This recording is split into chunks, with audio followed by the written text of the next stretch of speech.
Maayong adlaw sa inyong tanan. So bani ko ninyo karon sa karong adlaw kay moadto ko sa akong part-time kay di-off na ako karon. So good thing is ako ang gi kuan sa tag-iya nga magbuhat og schedule para sa part-time kay ako sa una katong nagtrabaho ko didto tung wala pa koy katong na stop ko sa work. So didto dai ko nagtrabaho sa ila. So buotan pud ay niyang akong na part-time ano. So giayo ang ilang dalan diri karon pero dali ra kaayo diri maayo ang ilang dalan dili pareha sa Pilipinas nga tag pila ka tuig diri mga days lang ni ma-okay na dayon ni siya. Basta dali ra kay sila diri mag-ayo og kanang mga dalan nila. Diri lang pud ni nga side giayo pero dali ra pud kay sila mahuman dili pareha sa Pilipinas nga biskag ayo ang mga dalan panggubaon. Charot. Tinuod di ba?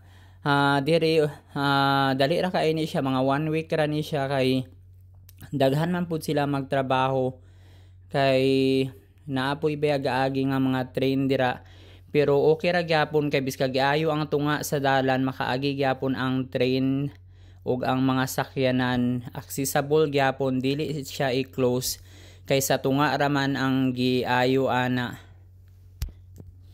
So balik ta sa akong part-time. So day off day ko karong adlaw. So ta every week tagduha pud ay ang among day off. You heard it right. Charot.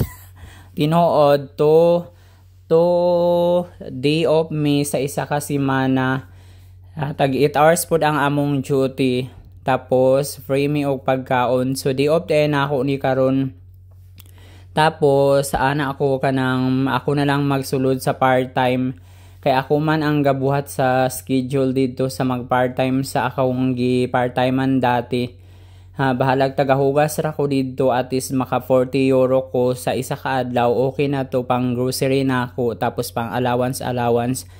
Tapos nahuman na akong duty ani alas 4 na sa hapon pauli na ko ani sa accommodation namo. Paingon nami sa Globe ni aning panahon. So do already ay ko sa city no.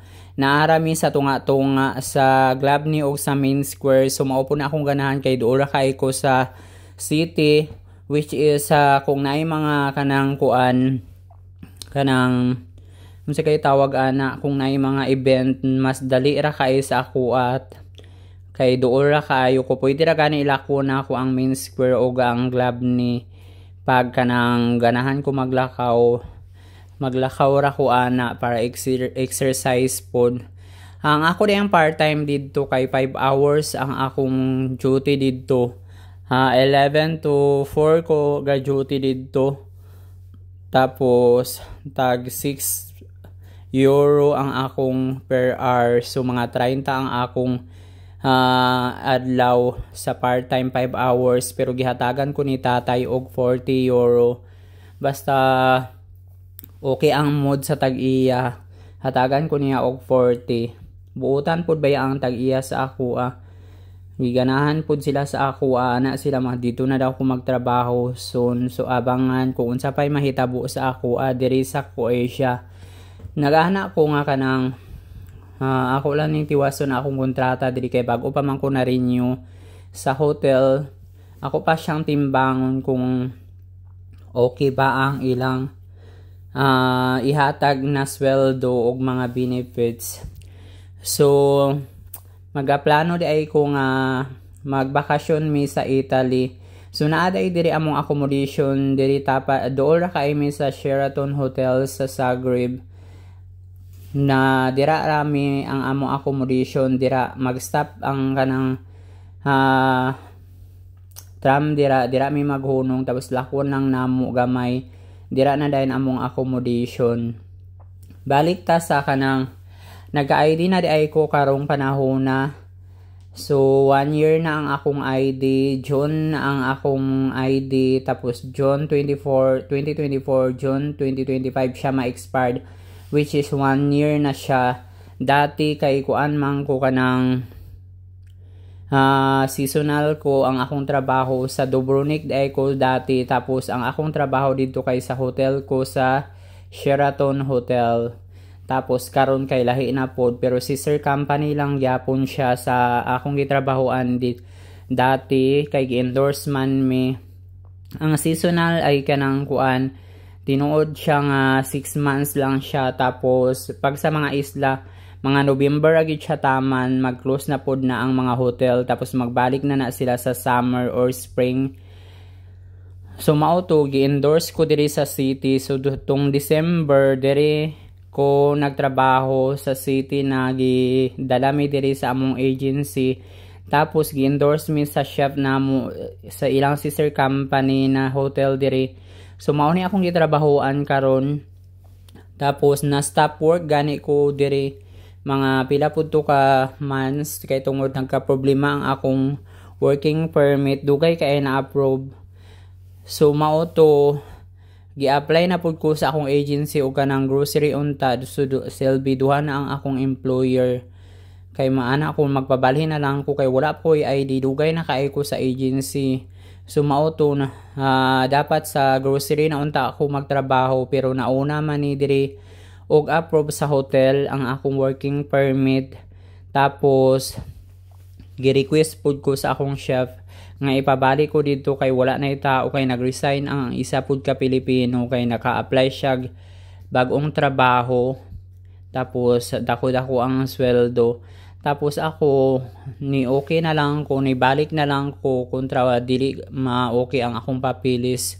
So mao to gipa-ID na dayon ko niya. Tapos mao dayon ni among accommodation nami sa 4th floor. Tapos magsakay ko ang elevator paingon sa taas sa 4th floor. Tapos mao to ikapila na nako ning accommodation nga balhin-balhin, ika-9 na siguro ni. Maupod na ang kanang kapoy kaayo basta kanang seasonal ka, kay bisga aha ka dalon. Ika-9 na ginako ni nga balhin-balhin og kanang accommodation. Dapat gamay ra ang imong gamit, nga nang sakto lang siya, kay ikaw ra gyapon mayawaan og dala sa imong kanang mga butang bitaw sa mga gamit nimo. Tapos mao na ni siya, pasulod na dayon ko sa among kwarto. Mao ni ang sit up sa sulod sa among mura siya apartment style, pero okay raman po baya, kay naagapon siya aircon, unlike sa uban nga mga accommodation wala sila kuan. Tapos tagduha rami ang tao sa kwarto, kasi usahay gani kay isa ra ang mga local. Tapos ang sa ubang accommodation kay double deck, sa amo kay dili, duha ra ka tao, tapos na aircon, tapos na ref nga gamay. Tapos naana dayon na siya CR sa sulod. So naana ko sa akong kwarto dapit aning panahon na mag-share pa kog mga akong nakaagi diri sa Croatia. Hinaot nga inyo pa kong suportaan sa pagkuan sa akong mga video. I-subscribe ko ninyo sa akong YT na DL Salas ug sa akong Facebook account. Daghang kayong salamat sa inyong pagsuporta. Bahalag wala puro lang drama ang akong nabalaan diri, pero mga reality na akong gina-vlog. Walay eme-eme, diretso wala. Mao gina ang mga chika nga tinuod, walay mga char-char. Mao ni dayon akong kwarto. Tapos akong kauban, Pilipino pud na siya. Nasuko siya. Okay. Sa akong part-time, kay legit po to akong part-time no, kanang weekly lang po. Talag sara ko maka-duty po dito, kay naabi ako regular nga trabaho. Tapos mag-close man dito o Saturday, Sunday. Ang trabaho ra dito weekdays. So kung asar ako dito matunong kanang day off, basta weekdays dito ako musulod. Tapos hindi kayo magsulod ka ng tagduha ka adlaw, kay kapag ko kaya ang ginagawa po natin mag-relax. So isa ra ka adlaw akong duty usahay. Tung one time tung ika-isa naka-duty kog duha ka adlaw dito silbi, wala ko day off ato. Kapoy kaayo pero okay ra ati sa naay part-time, kay kanang dili pud biya talag sara pud ang part-time diri. So pasalamat gyapon ta kay naay part-time kay dili basta talag sara gyud kay ang part-time diring mahitabo. kasagara kay babae kay kanang manghinlo sa balay. Sa ako kay kanang sa resto man ni siya nga tagahugas ra ko didto. Diri na lang kutob ang akong chika sa inyo ha, magcha-chika ra ko sunod sa inyo kung unsa mga drama na pod nga mga hitabo sa ato diri sa Croatia, pero okay ra pod baya gyapon diri kay kanang open country siya sa mga aspiring nga mga OFW nga gusto mag cross country.